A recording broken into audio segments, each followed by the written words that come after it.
Shalom saudara-saudara yang dikasihi Tuhan, kita mempelajari Injil Markus untuk mengenal siapa penulisnya. Sesungguhnya menurut tradisi Yahudi, Injil Markus ditulis oleh Yohanes Markus, di mana namanya disebutkan di dalam Kisah Para Rasul pasal 12 ayat yang ke-12, dan ibunya bernama Maria. Tempat kediamannya sesungguhnya banyak orang berkumpul dan berdoa di kediaman itu, dan itu adalah satu perkumpulan yang sungguh membahagiakan. Saudara-saudara yang dikasihi Tuhan, apakah kediaman kita juga adalah kediaman yang selalu menjadi tempat perkumpulan orang percaya? Jika iya,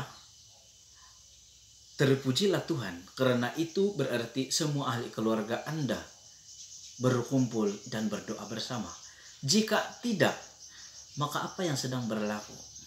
Mari kita bersyukur dengan perintah kawalan pergerakan ini, karena kita diberi peluang untuk menghidupi persekutuan keluarga seperti yang sebenarnya berlaku sejak awal sebagai dasar gereja yang teguh.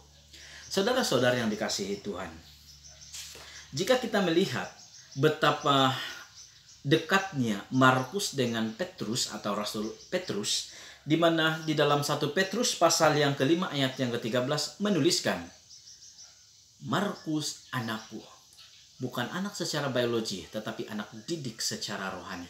Jadi saudara-saudara yang dikasihi Tuhan, apakah ada anak didik yang terlalu dekat dengan kita? Mengapa memilih orang lain? Bukan anak kita sendiri? Bukan anak yang paling rapat dengan kita kah? Yang sepatutnya lebih berpeluang untuk mengenal siapa Yesus? Dan sesungguhnya saudara-saudara yang dikasihi Tuhan,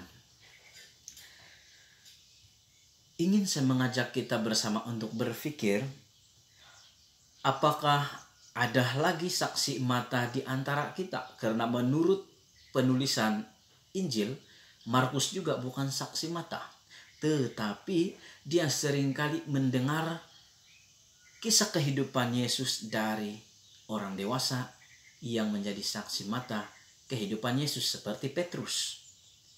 Seandainya kita orang dewasa, seandainya kita orang beriman, seandainya kita benar-benar mengenal Tuhan, maka kita tidak akan pernah letih, kita tidak pernah lelah untuk menceritakan kisah kehidupan Yesus kepada ahli keluarga kita khususnya. Jadi saudara-saudara yang dikasihi Tuhan, apakah yang kita terima mengenai cerita Yesus itu benar-benar mengenai dia, karakter dia, atau cara pelayanan dia, ataupun ajaran yang dia sampaikan? Atau apakah itu sudah berubah karena banyaknya peluang nama Yesus digunakan pakai dan dimanfaatkan? Saudara-saudara yang dikasihi Tuhan, saya senang ingin bertanya untuk kita renungkan bersama. Pada waktu kita dalam perintah kawalan pergerakan, mana yang lebih banyak kita ceritakan kepada ahli keluarga? Virus corona kah, atau Yesus Kristus sebagai Tuhan dan penyelamat pribadi?